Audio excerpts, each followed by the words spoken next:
Hey guys, this is Shane and welcome to my Curator of the Lost channel. Today, I'll talk about something a little different, about something I found inside a book that I bought at a thrift store. And it's something that happens, ever so often, and it's really, to me, it's kind of part of being a Curator of the Lost. And so a little something different today, but I appreciate the views.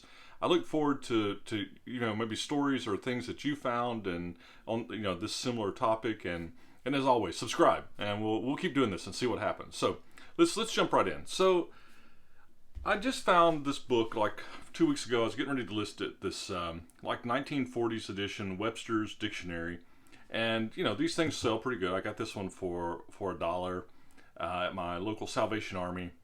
It'll sell. I think I see sold comps for these all over the place, but this I should be able to get at least $40 for it. But as I was taking the photo of it, I noticed that it was kind of split open. I'm like, is that my first thought was that it was a weak binding, a broken binding, which you always want to check to make sure if that happens, because, you can have pages fall out, or at best case, you have to say that it's there, right? But you have to make sure that the book's not totally compromised. But what happened was it was getting split open because there was this pressed rose inside it.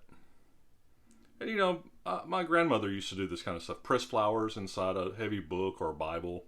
And, it's just got me thinking, this is a 1943 dictionary, when this was done, right? And I find stuff like this inside of books, quite often. And for me, it's part of the, we buy and sell books because we enjoy it. It's a hobby. For some people, it's a living or a side gig. And we do it to make a profit. But at the same time, for me, being a curator of the lost, I picked that name for this channel on purpose because to me it has meaning. And part of it is when when you find something that effectively was thrown away, and you find something of value that has great value to someone else, that's part of being a curator of the lost. So you're a bookseller, but you're also being a curator of the lost. I've sold tons of books where the people that bought the books were so appreciative that they found it. Sometimes I've sold editions that people say that they've looked a decade for, which is hard to imagine in this day of Amazon and online resources, that it would take you that long to find something. Maybe it's finding it at the right price, whatever. This is what people will I've had people respond. I've been looking for this book for years. Completes my collection, or this was something that had meaning to me. And, as a bookseller, you get extra value for that, for yourself, right? So these little tidbits, there's ephemera, there's little things that are in these books. To me, that's a bonus. I enjoy that part of the history, and you wonder about where it came from, and there's also there's a stark reality check on this.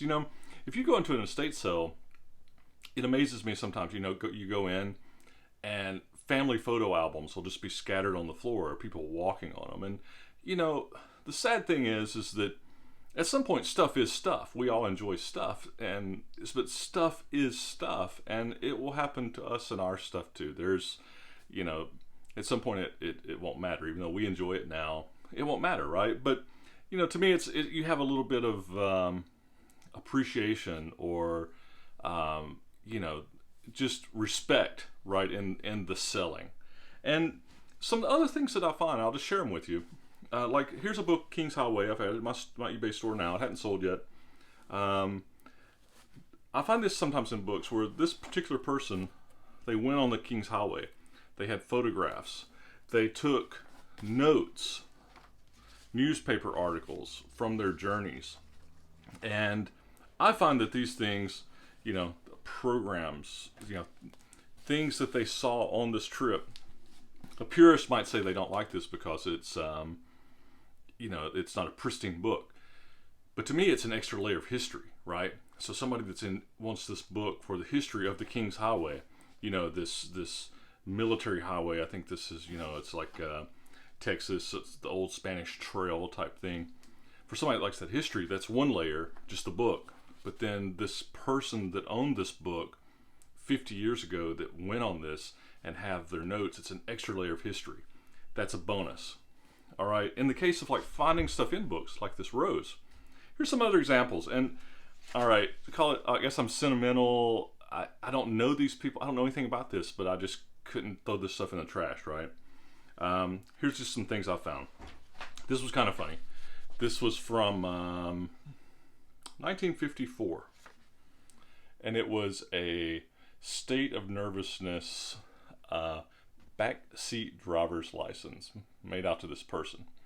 Now, I have at times tried to Google and find the people, and I'll have a couple examples where I've been successful on that, but in this case I didn't. But I thought that was funny. From 1954, a backseat driver's license. Sometimes I find these quite often, bookmarks. And, here's one that I found that was a bookmark from a bookstore in Paris. Love the graphics, the age. I've kept it. Here's one, Ann Arbor, Michigan. I just like the artwork on it. West Side. Here's one from Oakland, California. It's not an old one, but Pendragons. It's kind of funny to see where the things come from. And here's another one. I think this is, I'm not sure. I think this is Germany. Kept those. Here was one that I just kept it. It was a program from 1988 for a Victorian Christmas celebration. I just thought it was whimsical. I have a folder that I just keep in my desk for when I find this stuff. This was interesting. This was a box of books. Didn't realize it, and this old photo was in the bottom of it. And look, there's a couple old photo, no dates or anything on it. I'm guessing this is probably 100 years ago, right? And somebody was having a good time at a carnival or a fair. Hung on to it. Here's one. It was just an envelope. It was from the 80s. Boston, Massachusetts, right? But here's why I kept it. Somebody had written a verse on the end. And it was from Stan Rice, who, I guess, a book of his, and I think Stan Rice was actually married to Anne Rice, of the Vampire Lestat fame. It says, "No one is listening. Now you may sing the self-song as the bird does, not for territory or dominance, but for self-enlargement. Let something come from nothing." I've never read any Stan Rice, and that somebody liked it enough that they inscribed it on the back of this envelope, but then it got stuck in a book and sold. This was in the mid-'80s. Sold now almost 35 years later. Here's one. This was inside a book. Okay, this envelope. And it was to Illinois. Can't make out the date on it. I actually tried to find these people. I didn't have success, but it's from 1962. There was a letter, and there were photos from a birthday party. And I don't know. Like I said, I don't know these people. I guess it's just being sentimental. I kept it. Now here's one that I did find. I found a postcard in a book. Now this is a photocopy or a printed copy of it, but it's from this Hotel Ellie, and it was in the UK, right outside of Cambridge. And I was just wondering where it was from. It looked to me like it was probably in the 1920s kind of time frame from the postcard. I contacted a historical society in the UK around the Cambridge area, and this lady, Beth Lamb, contacted me. And she said, this postcard, was from like this. It gives the proprietor on the postcard that this proprietor was there in like 1928, so that was the time frame. Very interesting. And they have a little historical society museum. So I posted it to them. I just sent it. It cost me like $1.50. I sent it to them, donated it to their little museum. So I guess if I ever might go to Cambridge, the Ellie area, I bet that she'll give me a tour. So that was fun. One of my favorite stories of things that I found it in a genealogy book. It was a program of a church bulletin from a church in Clarksville, Tennessee from the 60s. gave all their history. They were doing a centennial back in the 60s, 100-year celebration. Maybe it was a 125-year celebration, something like that. And so I found the church online, and I just put it in an envelope, mailed it to them, said, hey, I found this, thought you might enjoy it. About 2 or 3 weeks go by, and I get a letter back from the pastor.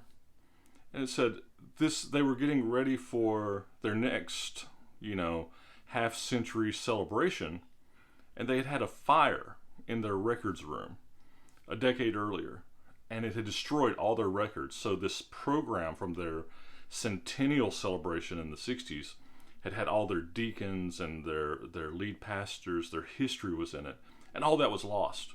And this came, a few months before they were having their next quarter century celebration. And sent me a letter thanking me so much, and sent me a $25 Olive Garden gift card. So not necessary, but appreciated as well. But anyway, I know it's something very different, but I guess for me it's these tidbits, this ephemera, this little bit of extra history that you see in the books.